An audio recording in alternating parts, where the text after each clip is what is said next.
Update लेंगे। तो चलिए फटाफट अंदाज में अब खबरों की शुरुआत करते हैं। सीधी में बांध का गेट टूटने से गोपद और सारो गांव के खेतों में पानी भर गया, जिससे खेतों में खड़ी फसलों को भारी नुकसान पहुंचा। किसानों की शिकायत मिलने के बाद भी मौके पर ना तो कृषि और सिंचाई विभाग के अधिकारी पहुंचे। गांव के लोगों की शिकायत है कि खेतों से होते हुए पानी अब उनके घरों में भी घुसने लगा है। कोरोना वायरस को लेकर सिंगरौली स्वास्थ्य विभाग अलर्ट मोड पर आ चुका है। आनंद फानंद में चाइना से सिंगरौली पहुंचे लोगों को चिन्हित करने का काम शुरू कर दिया गया। स्वास्थ्य महकमे की माने तो जिले के पावर प्लांट में काम करने वाले 2 चाइनीज कर्मचारी सिंगरौली पहुंचे हैं, जिसे लेकर एहतियातन अलर्ट जारी किया गया। शहर से बदमाशों का खौफ खत्म करने के लिए पुलिस ने उज्जैन में एक बदमाश का लोडिंग ऑटो में जुलूस निकाला। बता दें कि इस बदमाश ने साथियों के साथ मिलकर बीती 3 जनवरी को घरों में तोड़फोड़ की थी, जिसके बाद 6 जनवरी को मुठभेड़ में पुलिस ने तीनों बदमाशों को घायल कर गिरफ्तार कर लिया था। इनमें से 2 बदमाशों को अस्पताल से जहां छुट्टी मिलने के बाद जेल भेज दिया गया, वहीं मुख्य आरोपी को स्ट्रेचर पर लोडिंग ऑटो में लेटाकर उसका जुलूस निकाला गया। कोरोना वायरस के संदिग्ध युवक को जबलपुर जिला अस्पताल के आइसोलेटेड वार्ड से छुट्टी मिल गई है। स्थानीय चिकित्सकों ने युवक में किसी भी तरह का संक्रमण नहीं पाया, जिसके बाद ये फैसला लिया गया। हालांकि युवक के ब्लड सैंपल की रिपोर्ट पुणे लैब से नहीं आई है। युवक को भीड़ भरे क्षेत्र में और ज्यादा लोगों के संपर्क से दूर रहने की सलाह दी। मंदसौर में जिला प्रशासन में शुद्ध के लिए युद्ध के तहत पीने के पानी को लेकर सख्त कदम उठाया गया। पीने का पानी सप्लाई करने वाली समस्त आरओ प्लांट की एजेंसी, फर्म और अन्य वे जो पीने का पानी शहर या गांव में सप्लाई कर रहे हैं, उनको अब हर 3 महीने में पीएचई की लेबोरेटरी से अपने पानी की जांच करवाकर पानी की शुद्धता का प्रमाण पत्र लेना होगा। जबलपुर में सोने चांदी की दुकान में हुई चोरी के मामले में कोतवाली पुलिस ने नागपुर से एक आरोपी को गिरफ्तार कर लिया। बताया जा रहा है कि इस मामले को सुलझाने में साइबर सेल ने काफी मदद की। सहकारिता विभाग में सेल्समैन के परीक्षार्थी अब भी नियुक्ति का इंतजार कर रहे हैं। 2 साल पहले बीजेपी सरकार में 36,029 पदों पर भर्तियां निकली थीं, जिसके लिए आवेदन भी मंगाए गए थे। मेरिट के आधार पर चयन होना था। ऑनलाइन आवेदन भरने के बाद अब तक मेरिट जारी नहीं की गई। मेरिट नहीं आने से परीक्षार्थी निराश। धार मॉब लिंचिंग मामले में बीजेपी कनेक्शन सामने आया। बीजेपी नेता और सरपंच को पुलिस ने हिरासत में ले लिया है। इन बीजेपी नेताओं पर भीड़ को उकसाने का इल्जाम है।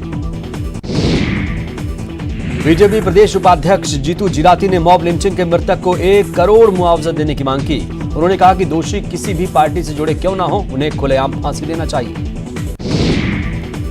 धार मॉब लिंचिंग को लेकर नेता प्रतिपक्ष गोपाल भार्गव ने ट्वीट कर सरकार पर निशाना साधा। उन्होंने मामले को विधानसभा में उठाने की बात कही। उन्होंने सरकार पर नाकाम रहने का आरोप लगाया। मॉब लिंचिंग को लेकर शिवराज ने प्रदेश सरकार पर निशाना साधा। उन्होंने कहा कि कांग्रेस ने एमपी को तालिबानी प्रदेश बना दिया। पीट कर लोगों की हत्याएं की जा रही हैं।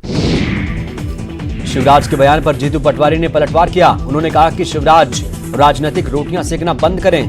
पटवारी ने कहा कि कुछ जगह तो बताओ कि आप अच्छे इंसान, अच्छे नेता हो। मंत्री पीसी शर्मा ने कहा कि सरकार मॉब लिंचिंग पर एमपी में जल्द कानून बनाएगी और दोषियों पर कड़ी कार्रवाई की जाएगी। धार मॉब लिंचिंग के मामले में घायलों से मिलने के लिए स्वास्थ्य मंत्री चौथराम अस्पताल पहुंचे। तुलसी सिलावट ने इसे मानवता को शर्मसार करने वाली घटना बताया। मृतक के परिजनों को 2 लाख की मदद देने का ऐलान किया। धार के मनावर में मॉब लिंचिंग मामले में पुलिस ने एक्शन लेते हुए 3 आरोपियों को गिरफ्तार कर लिया। इस मामले में पुलिस पूछताछ कर रही है। वहीं सरकार ने इस मामले की जांच के लिए एसआईटी गठित कर दी है। धार मॉब लिंचिंग मामले में बड़ी कार्रवाई हुई। टीआई, एसआई समेत 6 पुलिसकर्मियों को निलंबित कर दिया गया है। डीजीपी ने घटना को लेकर दुख जताया। धार कांड को लेकर सियासत जारी है। बीजेपी प्रदेश अध्यक्ष राकेश सिंह ने राज्य सरकार को घेरा और कहा कि धार की घटना असहनीय है। एमपी में कानून व्यवस्था ध्वस्त हो चुकी है। भोपाल के विधायक आरिफ मसूद ने अपनी ही पार्टी के नेताओं पर सवाल खड़े कर दिए। एक सभा में मसूद ने कहा कि जब सीएए एनआरसी का विरोध खुद सोनिया गांधी कर चुकी है, तो फिर पार्टी के दूसरे नेता क्यों बीजेपी नेताओं के साथ घर में बैठे हैं? आखिर इन्हें किसके आदेश का इंतजार है? राजगढ़ कलेक्टर निधि निवेदिता के थप्पड़ कांड को लेकर मंत्री गोविंद सिंह ने सवाल खड़े किए। मंत्री ने कहा कि कलेक्टर जिम्मेदार पद पर बैठी हैं, फिर चाहे वो कोई महिला हो या फिर पुरुष, इस तरह का कृत्य बिल्कुल बर्दाश्त नहीं किया जाएगा। प्रदेश में किसानों की समस्याएं दूर करने के लिए कृषि सलाहकार परिषद बनाई गई है। सीएम कमलनाथ की अध्यक्षता में गठित परिषद में कृषि मंत्री को उपाध्यक्ष और प्रमुख सचिव कृषि को सदस्य सचिव बनाया गया है। भिंड में पूर्व स्वास्थ्य मंत्री राजेंद्र प्रसाद का निधन हो गया। राजेंद्र प्रसाद 1990 में पटवा सरकार में मंत्री थे। ग्वालियर में इलाज के दौरान उनकी मौत हो गई। छत्तीसगढ़ भोजपुरी परिषद सीएम भूपेश बघेल का सम्मान करने जा रहा है। छठ पर्व पर प्रदेश में अवकाश घोषित किए जाने पर भोजपुरी समाज बेहद खुश है और सीएम का सम्मान कर आभार जता रहे हैं। भिलाई में ये सम्मान समारोह 8 फरवरी को आयोजित होगा। नेता प्रतिपक्ष धर्मलाल कौशिक ने त्रिस्तरीय पंचायत चुनाव में 70% जीत का दावा किया। उन्होंने कहा कि अधिकांश जनपद पंचायतों में कांग्रेस से बीजेपी आगे है और जिला पंचायत में भी बीजेपी के अध्यक्ष बने रहे। पंचायत चुनाव में बीजेपी समर्थित प्रत्याशी रेणु बघेल ने क्षेत्रीय विधायक रेखचंद जैन पर गंभीर आरोप लगाया। उन्होंने जीते हुए प्रत्याशी को हार में तब्दील कर दिए जाने का आरोप लगाया। रेणु बघेल ने कुछ दस्तावेज भी पेश किए। सुकमा में 78 मतदान कर्मियों के फंसे होने की खबर पर राज्य निर्वाचन आयुक्त ठाकुर राम सिंह ने कहा कि सभी मतदान कर्मियों को सुरक्षा बलों के कैंप में सुरक्षित रखा गया है। मतदान से संबंधित सभी काम पूरे हो गए हैं और मौसम के खराब के चलते उन्हें रोका गया है। सुपरफास्ट में वक्त एक छोटे से ब्रेक का।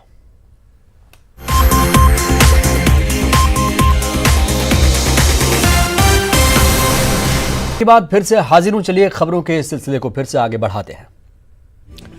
होमगार्ड सैनिकों को हाईकोर्ट से बड़ी राहत मिली है।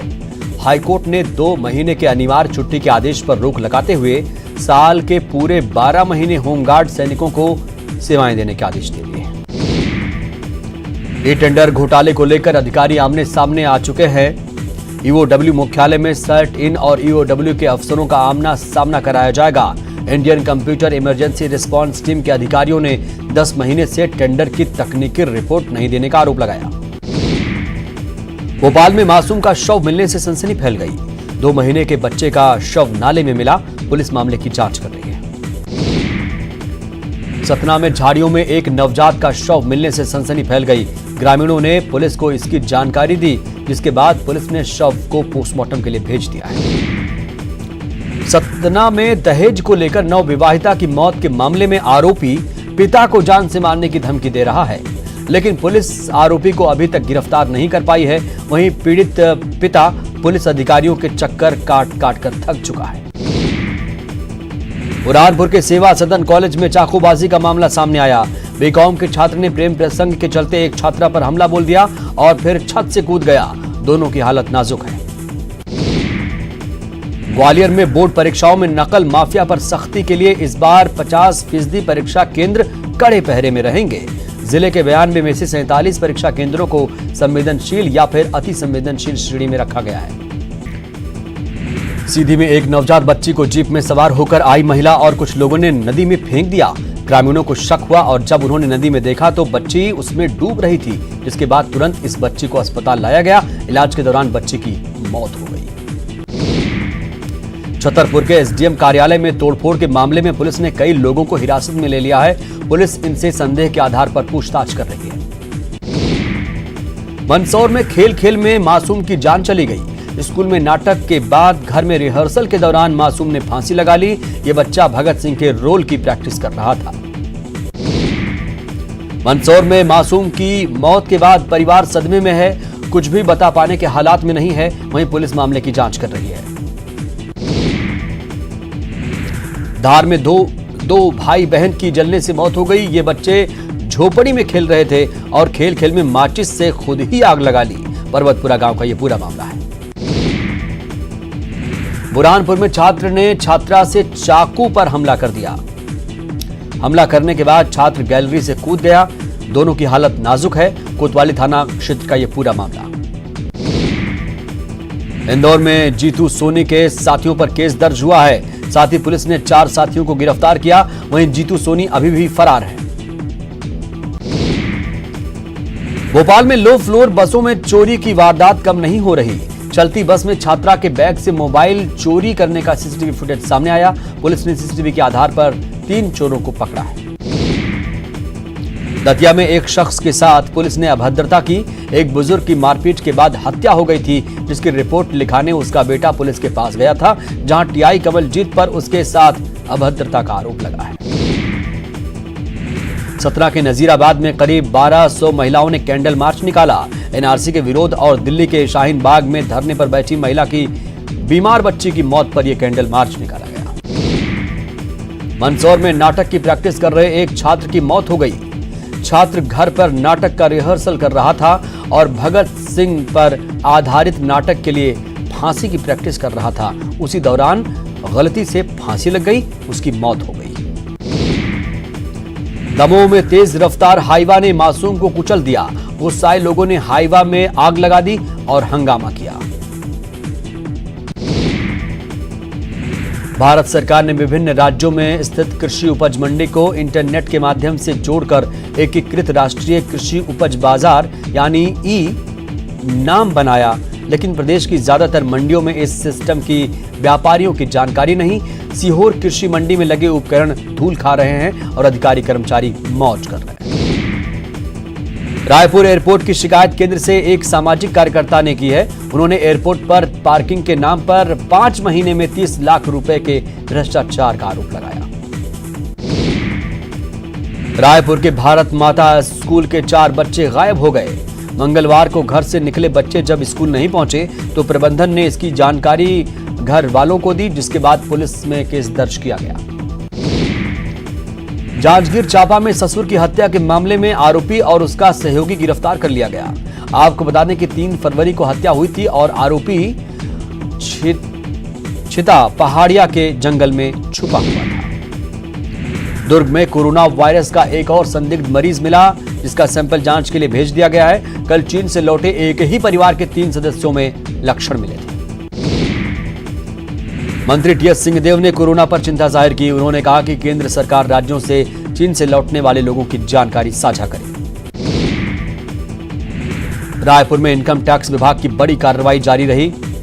भाटा गांव चौक स्थित 4 ज्वेलर्स पर छापे मारे गए। टैक्स चोरी का मामला बताया जा रहा है। किसानों के लिए भले ही धान का समर्थन मूल्य 2500 रुपए तक किया गया हो, लेकिन गरियाबंद में किसान 1500 से 1600 रुपए क्विंटल धान बेचने को मजबूर हैं। किसानों का कहना है कि प्रदेश सरकार प्रति एकड़ सिर्फ 1500 क्विंटल धान ही खरीद रही है।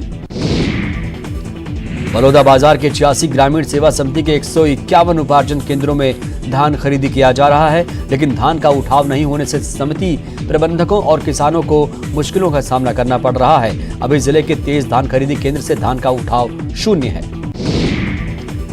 जगदलपुर में धान खरीदी को लेकर विवाद हो गया, जिसके बाद किसानों ने नेशनल हाईवे पर चक्का जाम कर दिया। किसान धान खरीदी नहीं होने से परेशान थे। किसानों ने कल भी जाम लगाया था। छत्तीसगढ़ में अब अपना आशियां बनाना महंगा हो गया। प्रदेश की सीमेंट कंपनियों ने दाम 10 से 20 रुपए प्रति बैग तक बढ़ा दिए हैं, जिसका सीधा असर घर बनाने वाले लोगों की जेब पर पड़ेगा।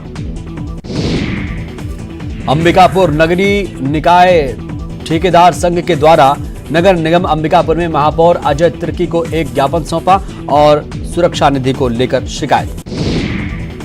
9 फरवरी 2020 को होने वाले पीएससी परीक्षा को लेकर कमजोर वर्ग के लोगों ने हाईकोर्ट में याचिका दाखिल की। हाईकोर्ट जस्टिस गौतम भादुड़ी के सिंगल बेंच ने दोनों पक्षों को सुनने के बाद आदेश के फैसले को सुरक्षित रख लिया है। रायपुर में आज भी हवाई सेवा प्रभावित रही। कोहरे की वजह से फ्लाइट को डायवर्ट किया गया। बुधवार को भी आधा दर्जन उड़ानों पर असर पड़ा था। इस बुलेटिन में इतना ही। आगे देखिए 15 शहर 15 रिपोर्टर।